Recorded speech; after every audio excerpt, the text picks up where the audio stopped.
Hello, everyone, and welcome back to the Story Coaching Podcast with me, Charlotte McFarlane of The Writable. And today I wanted to talk a little bit about hiring a story coach. And so a lot of you know that I teach writing. I teach people how to write novels, especially their first book or their best book. I teach them how to write novels and how to build an author career. And I do call myself a story coach. And I think for a lot of people, story coach is kind of an ambiguous term. They don't really know what a story coach is.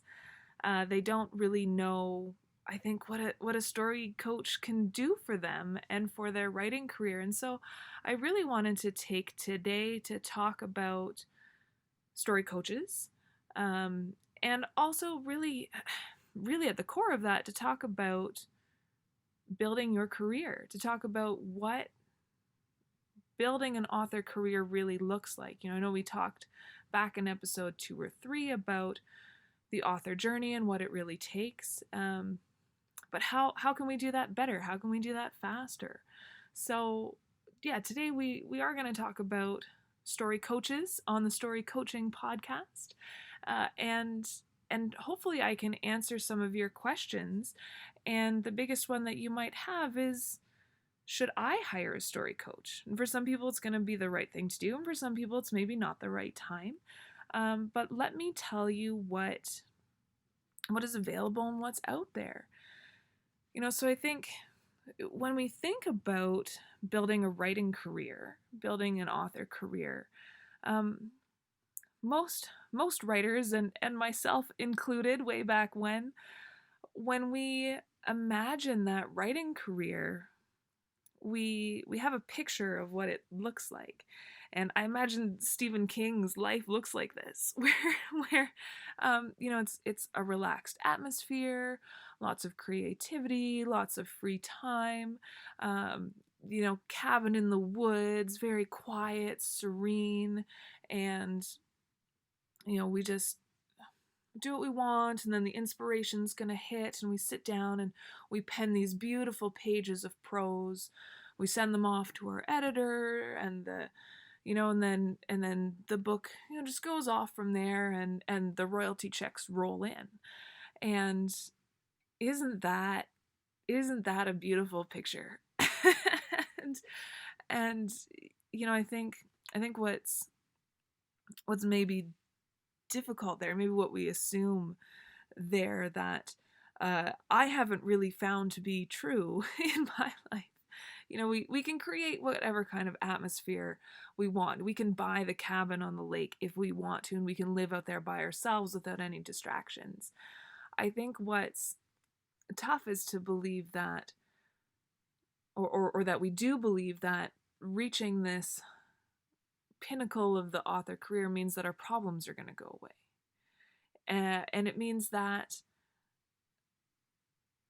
creativity is going to become easy. We want to believe that when we're relaxed, when everything is perfect, that inspiration or the muse is simply going to take us through a story, that it's not going to take effort to write and to write these these beautiful pages of prose, that we can just hand off the first draft to the editor, or self-publish, and just make oodles and oodles of money, and have oodles of fans who just love us, and never a bad thing about any of our work that we've done.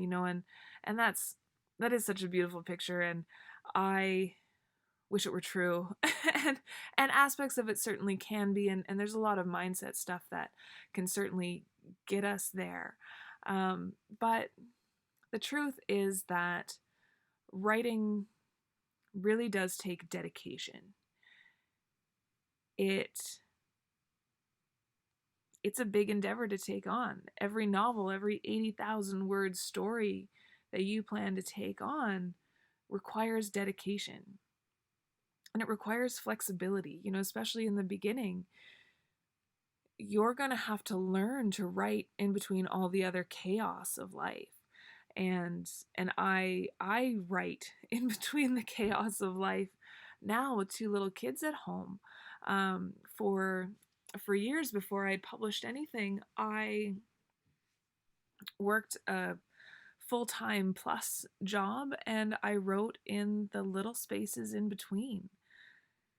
And the and while you're writing, while you're doing all of this, while you're living your life and trying to find time in between the chaos, you also need to be learning.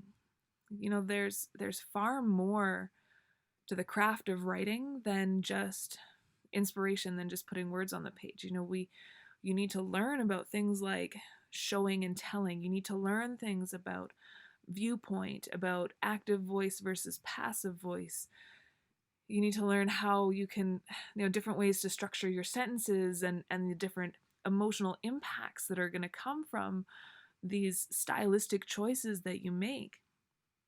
All of this is stuff that needs to be learned, and it's stuff that needs to be considered every time you sit down and write, or at least every time you sit down and edit.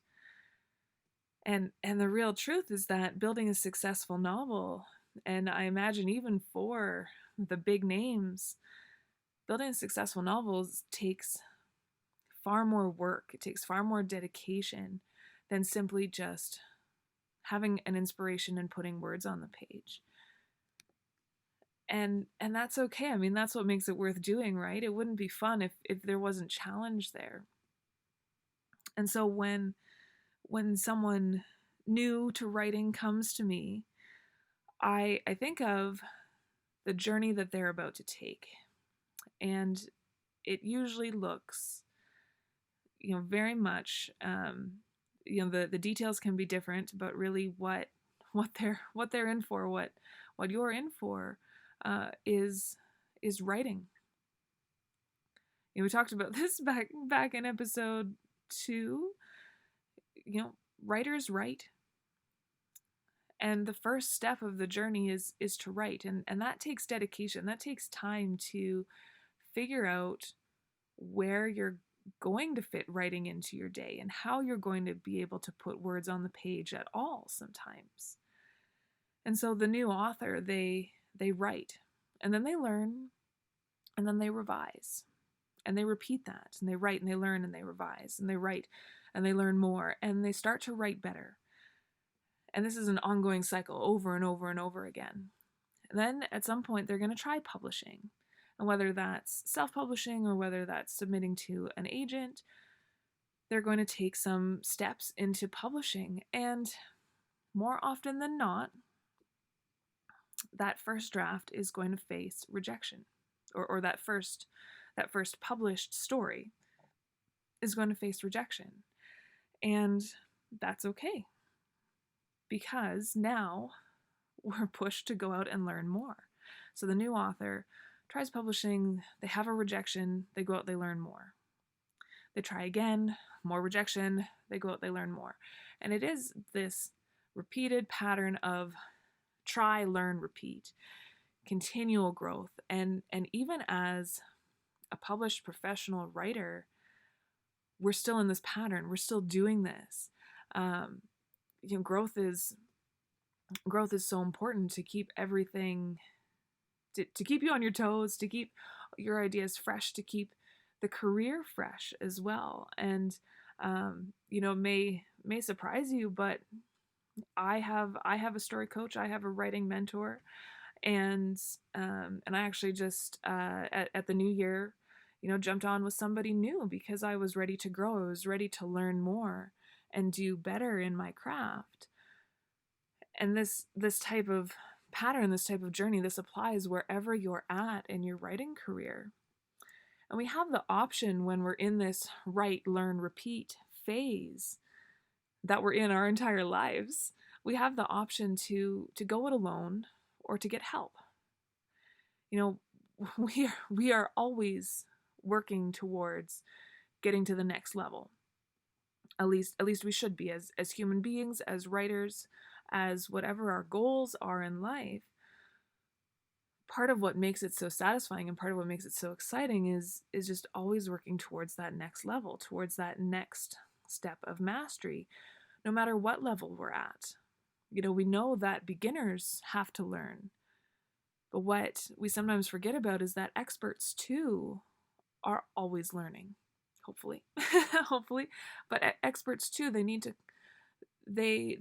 feed that, um, they need to feed the excitement, they need to feed the curiosity and the knowledge. That's really what keeps life interesting, in my opinion. So no matter what level we're at, we're always working towards the next one. And if we decide that we can, if we decide that we're ready to do this, to keep learning, that knowledge can come in many different forms, and that's blogs like the Writable blog, or lots of other things you can find on the internet. That's books, that's courses. But the more help that we get, usually, the faster we can progress. So the more help, the more information that comes in, the more personalized learning experience that we have, the faster we can progress.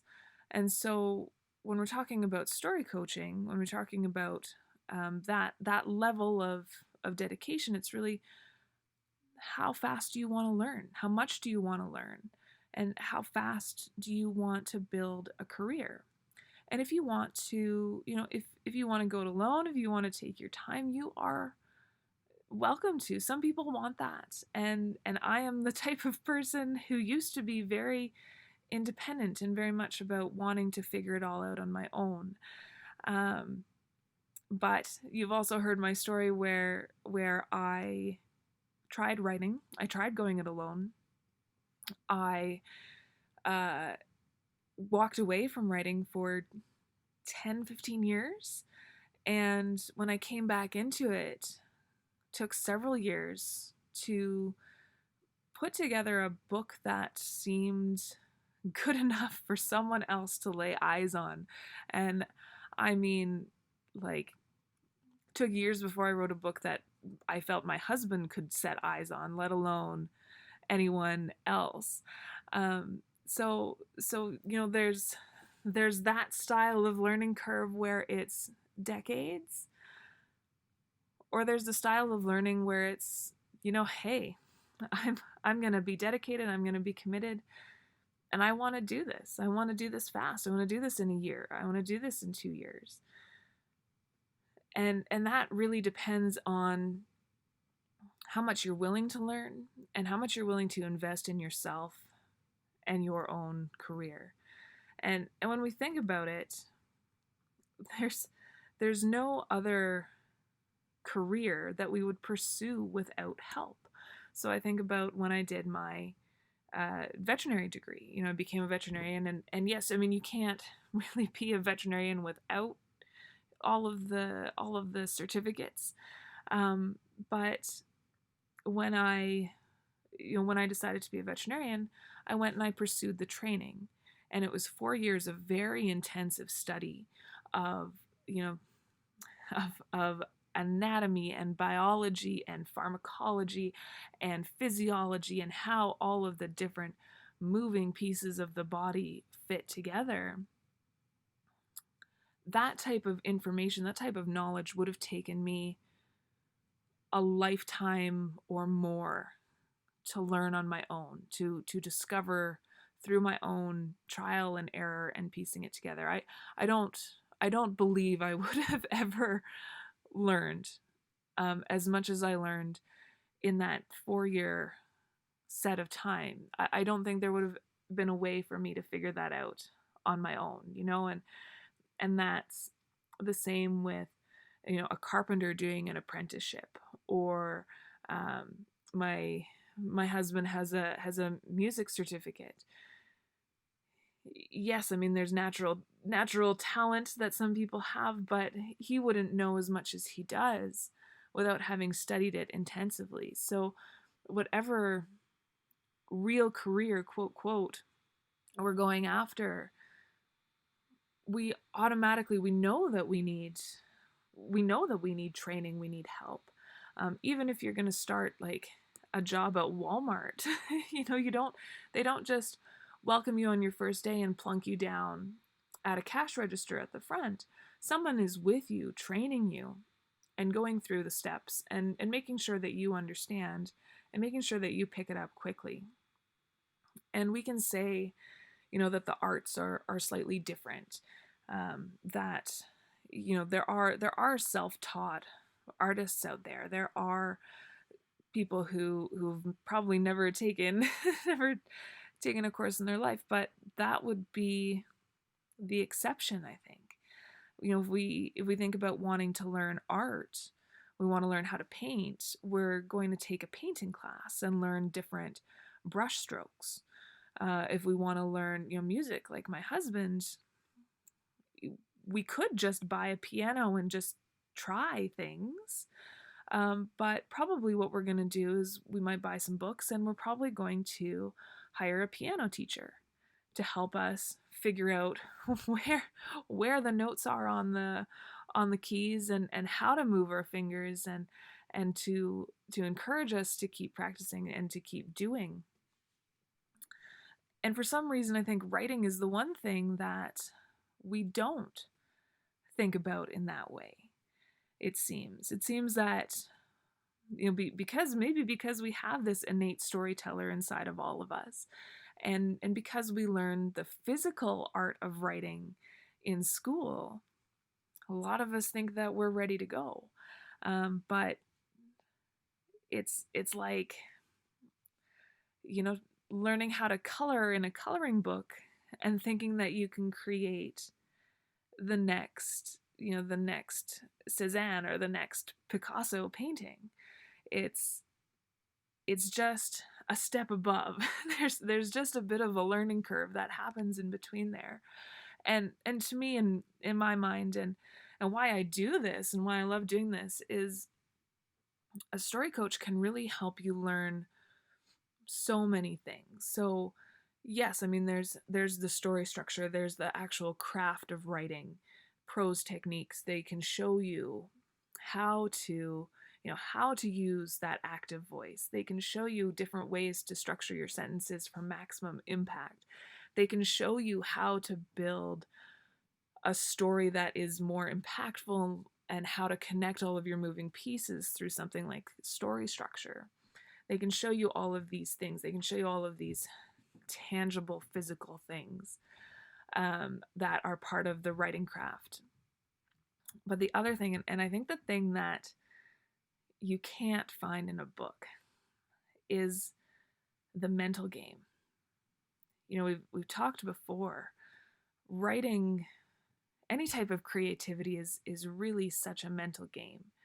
And some of the most important discussions that I've had with some of my clients is how to find time to sit down and write, and how to maximize your writing time, and how to get through a lot of those, fear blockers that we all have. Those fears of, I don't know if my story's any good. I don't know if I'm any good. What if I'm no good at this? I don't want to waste all my time. That's really what a story coach is there for, is to help you and to provide that encouragement and support, but also accountability. And really it becomes, when we're hiring somebody, one-on-one versus reading a blog post or a book, it becomes about you. It becomes about your talent. It becomes about the things that you already know, and what is going to be the most important thing as a next step as you build your career. So to me, that's the big difference.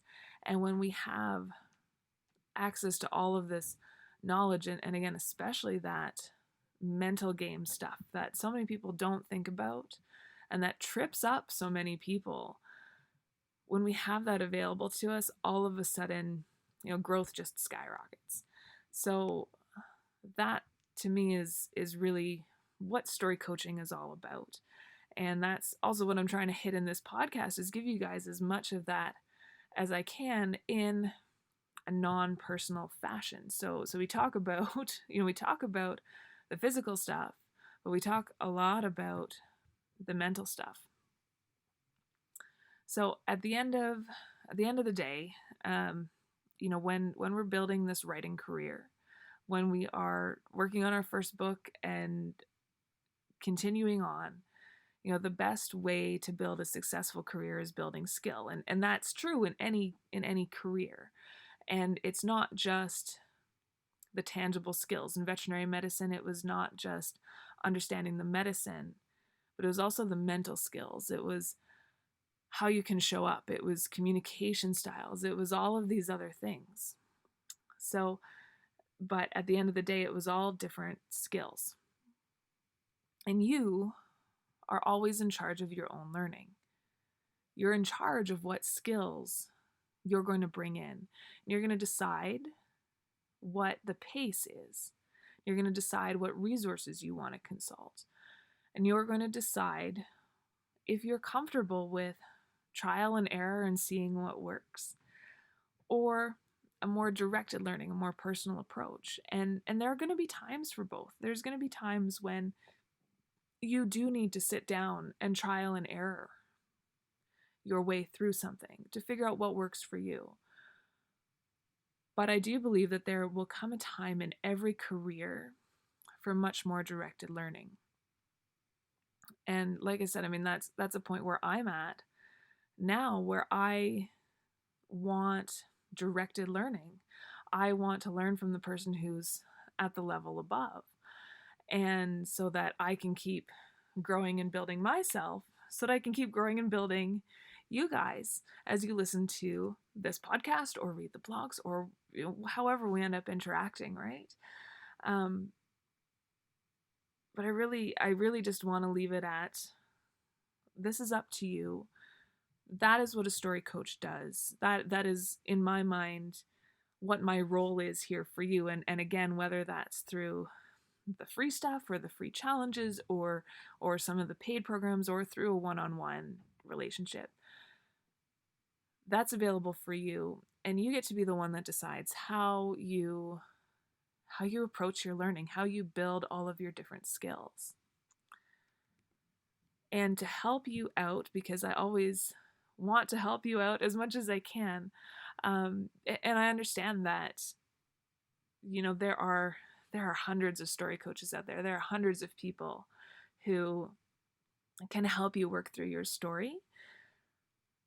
I want you to be able to find the person that's right for you.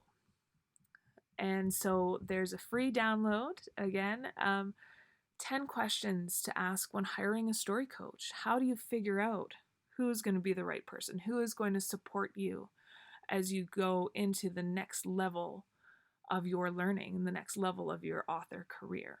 So that's available at thewritable.com/storycoaching, or the link, as per usual, is in the comments with the podcast. All right, so thank you so much, everyone. That has been my thoughts, at least, on whether or not you should hire a story coach. And at the end of the day, this is your journey. This is your career.